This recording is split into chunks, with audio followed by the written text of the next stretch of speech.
इसमें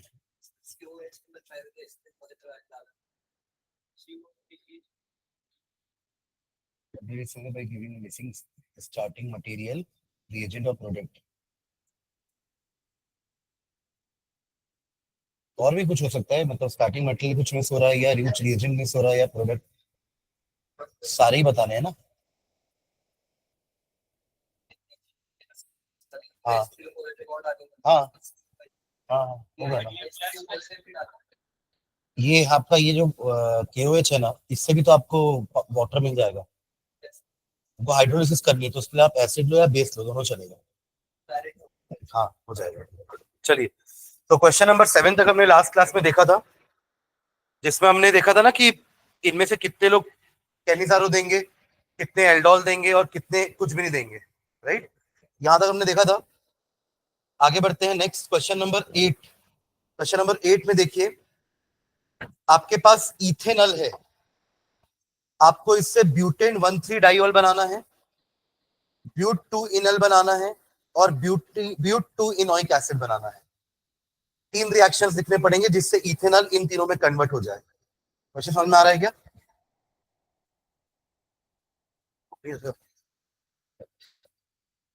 बुक तो यहीं से लिया क्या? नहीं, तू इधर से क्या उधर से कहीं भी, तू अपनी बुक लेके क्यों नहीं आया है? और इधर कोई है क्या एक्स्ट्रा बुक? आप एक काम करो, समीक्षा वहां चले जाओ, थर्ड बेंच पे। आपके पास भी एक भी बुक नहीं है, फोन से देख रहे हो? मतलब पिछली क्लास में अपन वैसे भी क्वेश्चन आंसर कर रहे थे, आपको पता था आज भी करने वाले हैं रिमेनिंग क्वेश्चंस। एक बुक लाने में इतनी पतली सी, उसको भी एनसीईआरटी वालों ने इतनी कम कर दी, उसको भी आप लोग कैरी करने में दिक्कत हो रही है। चलो, कैसे करोगे इथेनॉल को ब्यूटेन 1,3 डाइऑल में? ब्यूटेन 1,3 डाइऑल, बताइए क्या करेंगे? ऑक्सीजन OH लगाना है, डाइऑल बनाना है, मतलब आपको OH लगाना है, right? Alcoholic group, alcoholic group कैसे, कौन सी रिएक्शन में आएगा? एल्डिहाइड का क्या रिएक्शन करोगे कि अल्कोहल बने? रिडक्शन। बट सीधा रिडक्शन करोगे तो आपको क्या मिलेगा? इथेनॉल मिलेगा। हमको इथेनॉल थोड़ा चाहिए, हमको तो उसका double the number of carbon वाला चाहिए ना। देखो ना, आपने स्टार्ट इथेनॉल से किया और आपको ब्यूटेन पूछ रहा है, तो ऐसा कौन सा रिएक्शन है जिसमें कार्बन डबल हो जाते हैं?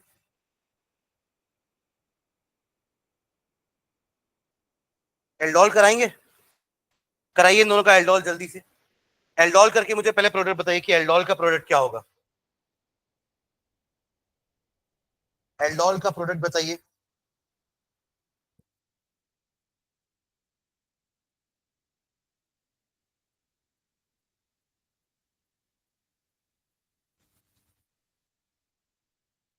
बनेगा एल्डोल, बीटा हाइड्रोक्सी एल्डिहाइड, है ना। ये इथेनॉल है आपका, CH3CHO, CH3CHO इज इथेनॉल। ऐसे दो मॉलिक्यूल लोगे, एक इनोलेट बनाएगा और एक आपके अटैक करेगा। तो चलो, इसका इनोलेट, एक का इनोलेट बना रहा हूं मैं। ये रहा आपका, जिसपे न्यूक्लियोफिलिक अटैक होगा, एंड ये बनेगा आपका इनोलेट।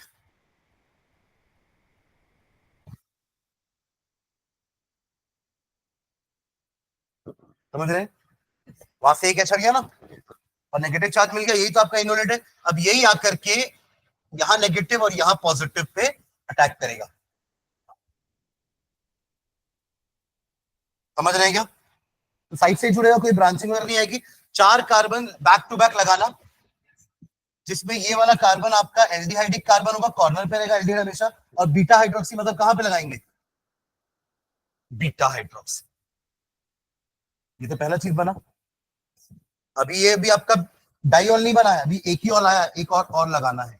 अब इसका रिडक्शन करो, तो रिडक्शन करने पर क्या होगा? ये जो एल्डिहाइडिक ग्रुप है ना, ये रेड्यूस होकर अल्कोहल बन जाएगा। तो आ गया दोनों जगह। आपको क्या बोला? ब्यूटेन 1,3 पे तो आ ही चुका है, बस यहीं पे आना बचा है ना, तो उसका रिडक्शन कर देंगे। तो फर्स्ट स्टेप में आपने किया, देखो लिखो कैसे इसको। फर्स्ट स्टेप में आपने इथेनॉल को लिया, कराया एल्डोल। एल्डोल के लिए क्या लगता है? डाइल्यूट NaOH या KOH, और इस रिएक्शन का नाम क्या है? Aldol condensation. तो क्या बना, ये बनेगा। अभी ये इनअल है, क्या है ये, इनअल नहीं, सॉरी, इनॉल, या इनॉल भी नहीं बोलना चाहिए, क्या बोलेंगे इसको, हाइड्रोक्सी है ना ये। तो टू हाइड्रोक्सी ब्यूटेनल, क्या है इसका नाम, टू की थ्री, थ्री होगा ना, टू कैसे होगा, इधर से टू उधर से काउंट करोगे ना, three hydroxy, sorry, three hydroxy butanal, ये इसका नाम है अभी। अब इसी में जब आप रिडक्शन करोगे, लेट्स टेक NaBH4, रिडक्शन हो जाएगा, तो ये वाला एल्डिहाइड भी अल्कोहल में कन्वर्ट हो जाएगा, राइट। तो अब आपको क्या मिलेगा, यहां भी OH, और यही तो बनाने बोल रहा था, ब्यूटेन, ब्यूटेन 1,2 डाइऑन, करेक्ट, 1,3, सॉरी, बनाने क्या बोला है, हाँ ठीक, करेक्ट। अब देखो आगे बढ़ने से पहले सेकेंड वाला पार्ट देखो, सेकेंड वाले पार्ट में क्या बोला, ब्यूट टू इन अल बनाना है। ब्यूट टू इन अल कैसे बनेगा, देखो, ब्यूट टू इन अल, आपने याद है कि जब ये बीटा हाइड्रोक्सी बनता है, अगर आप इसको हीट कर दोगे, तो यहां से OH और बगल वाले H से हाइड्रोजन रिमूव हो जाएगा। याद है वाला रिएक्शन, मैंने बोला भी था आपको कि कई जगह पर आपको एल्डोल का फाइनल प्रोडक्ट इनल मिलेगा, तो कंफ्यूज नहीं होना, क्योंकि वो पहले बीटा हाइड्रोक्सी एल्डिहाइड बनाएगा, फिर हीट करने पर डिहाइड्रेशन हो जाएगा। डिहाइड्रेशन कहां से होगा, जहां पर OH है वहां से OH निकलेगा, और उसके बगल वाले कार्बन से, बीटा कार्बन से हाइड्रोजन निकलेगा, तो यही से निकलेगा, यहां लगेगा तो शेक्सपियर रूल के हिसाब से कम सब्स्टिट्यूएंट वाला एल्कीन बनेगा, तो यही बनेगा, तो आपका यहीं से आ जाएगा।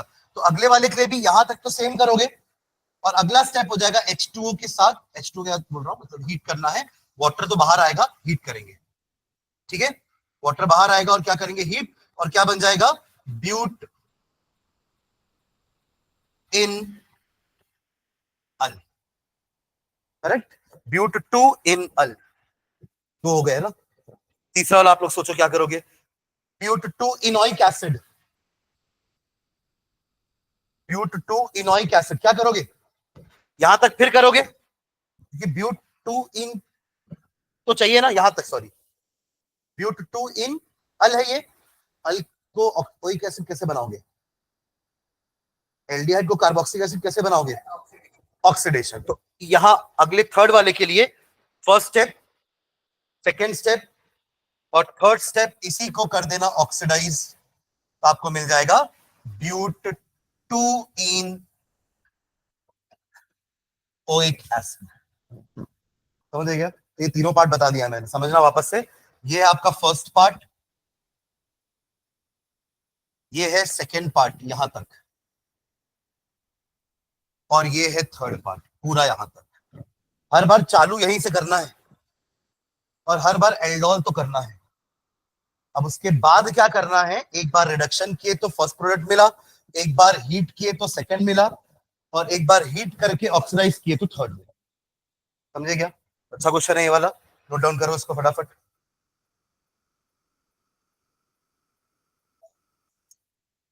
डिहाइड्रेशन के लिए नहीं, नहीं चलेगा, हो जाएगा हीट करने से।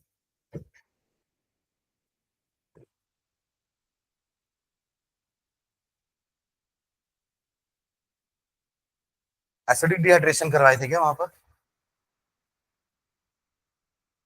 तो ले लेना, H पॉजिटिव लिख लेना, ठीक है। तो हर बार स्टार्टिंग मटेरियल यही है ना, इथेनॉल, इथेनॉल को ही तीनों में कन्वर्ट करना, तो याद रखना जब भी आपको एल्डिहाइड कीटोन में ऐसे double the number of carbon atom करने बोलेगा ना, एल्डोल याद रखना, एल्डोल होगा। जैसे आपको याद होगा अगर कि हेलो एल्केन में जब एक कार्बन ऐड करना होता तो अपन साइनाइड ऐड करवाते थे, KCN का nucleophilic addition, sorry substitution, nucleophilic substitution. तो वैसे ही आपको यहाँ पर अगर कार्बन डबल करने होंगे तो अपन क्या करेंगे, सीधा ये वुड्स भी करते थे ना कार्बन डबल करने के लिए, पर वो किस में करते थे, हेलो एल्केन में। ये हेलो एल्केन थोड़ी ना कि यहाँ पे वुड्स चला देंगे, जब भी कार्बन डबल करने हैं तो एल्डोल याद रखेंगे, ठीक है।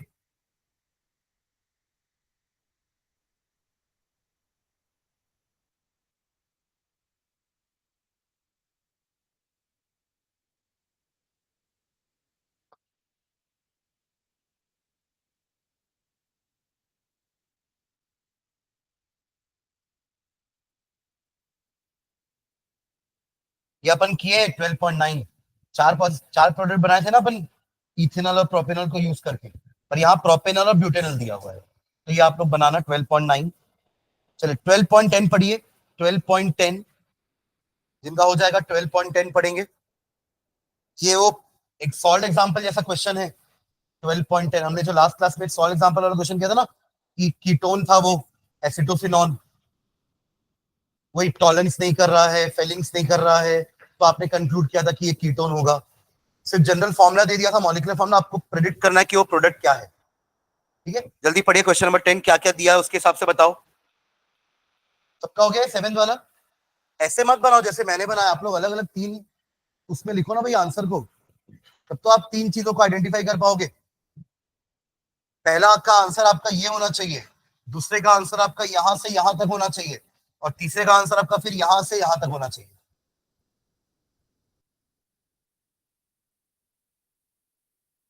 ठीक है, चलिए जिनका होगा क्वेश्चन नंबर 10 पढ़ेंगे। An organic compound with the molecular formula C9H10O forms 2,4-DNP derivative. 2,4-DNP derivative मतलब न्यूक्लियोफिलिक एडिशन रिएक्शन शो करता है, न्यूक्लियोफिलिक एडिशन रिएक्शन शो करता है। Reduces Tollens and undergoes Cannizzaro, Tollens reduce कर रहा है and undergoes Cannizzaro. On vigorous oxidation it gives 1,2-benzene dicarboxylic acid. Tollens reagent reduce कर रहा है मतलब एल्डिहाइड है, श्योर है ना। और कैनिजारो दे रहा है मतलब उसके पास अल्फा हाइड्रोजन नहीं है। कैनिजारो वही देते हैं जिनके पास अल्फा कार्बन तो है बट उसके पास हाइड्रोजन नहीं है। तो ये बेंजल्डिहाइड हो सकता है क्या? कार्बन देखो ना, 9 कार्बन है, 6 कार्बन तो आपके वही बेंजीन के रिंग में लग जाएंगे, 7वां कार्बन एल्डिहाइड का, 7 कार्बन तो यही कंज्यूम हो गए। ठीक है, और समझते हैं कि अभी 2 कार्बन अपने पास और है ना, 9 कार्बन बोल रहा है। On vigorous oxidation, it gives 1,2-benzene dicarboxylic acid. Identify the compound. क्या होना चाहिए बताओ? 1,2 यानी कि सेकेंड नंबर पे भी कुछ ग्रुप है। ये हो गया सबका। फॉर्मूला है C9H10O। अगर आप बेंजल्डिहाइड सोच रहे हो तो बेंजल्डिहाइड तो 7 कार्बन ही खपा पाएगा, है ना। देखो 7 कार्बन हो गए, 7 कार्बन हो गए हैं, और हाइड्रोजन कितने हो गए देखो, 1 और 5 इधर, 6, और ऑक्सीजन 1 हो गया है। हमारा फॉर्मूला जबकि ये है ना, अभी और क्या क्या बच रहा है आपके पास, आपको 4 हाइड्रोजन और लगाने हैं और 2 कार्बन, यानी कि अगर देखो इसका आगे प्रोडक्ट क्या बन रहा है वो भी समझना, कि जब आपने इसका विग्रस ऑक्सीडेशन किया तो 1,2 डाइकार्बोक्सिलिक एसिड बना है। मतलब अगर यहाँ ये वाला तो एसिड में कन्वर्ट हो गई, यहाँ भी कुछ होगा जो एसिड में कन्वर्ट होने वाला है, तभी तो 1,2 बनेगा ना, दोनों COOH बनेंगे। तो यहाँ के लिए आपके पास क्या बच रहा है, बस 2 कार्बन का ग्रुप, दैट इज इथिल। क्या बनेगा? Ethyl, C2H5। अब देखो तो हमारे पूरा चीजें कंप्लीट हो रही है कि नहीं। कार्बन 9 हो गया, बराबर हाइड्रोजन कैसे 11 हुआ? आप ये मत सोचो 6 में 5 ऐड कर रहे हैं, फिर एक निकलेगा भी तो 4 रिंग के अंदर है, 5 और 5 10, तो ये हो रहा है फॉलो इसको, तो यही होना चाहिए, ऐसे आइडेंटिफाई करना है। समझ रहे हैं क्या? देखो जब कार्बन और हाइड्रोजन एसिड क्वांटिटी में होना, कि कार्बन के अकॉर्डिंग हाइड्रोजन डबल नहीं है, बहुत कम है, मतलब उसके कम, उससे कम तो नहीं होगा, मतलब ऐसा नहीं होगा कि कार्बन 9 है तो हाइड्रोजन 7 हो जाए या 8 हो जाए, उससे ज्यादा ही रहेगा, बट एकदम रेशियो में डबल नहीं है। तो थोड़ा सा दिमाग यूज करके मतलब क्लिक करना चाहिए कि ये बेंजीन हो सकता है, क्योंकि बेंजीन में हाइड्रोजन कम लगते हैं, C6H6। समझ रहे हैं क्या? लेकिन स्ट्रेट चेन में तो आपको बहुत सारे हाइड्रोजन लगाने पड़ते हैं। Am I clear? ठीक है, तो ये आपका आंसर हो जाएगा। इसका नाम क्या हो जाएगा? नंबरिंग कहां से करोगे? यहीं से करेंगे नंबरिंग, 1 2, राइट। तो 2 पे इथिल है, और बाकी क्या है वो, बेंजल्डिहाइड। तो क्या नाम हो जाएगा इसका? 2 इथिल बेंजल्डिहाइड, 2 इथिल बेंजल्डिहाइड। आपको अगर रिएक्शन लिखने, सिर्फ अच्छा सिर्फ आइडेंटिफाई द कंपाउंड बोला, रिएक्शन लिखने नहीं बोला है, वरना सारे रिएक्शन भी लिखते फिर हम। ठीक है,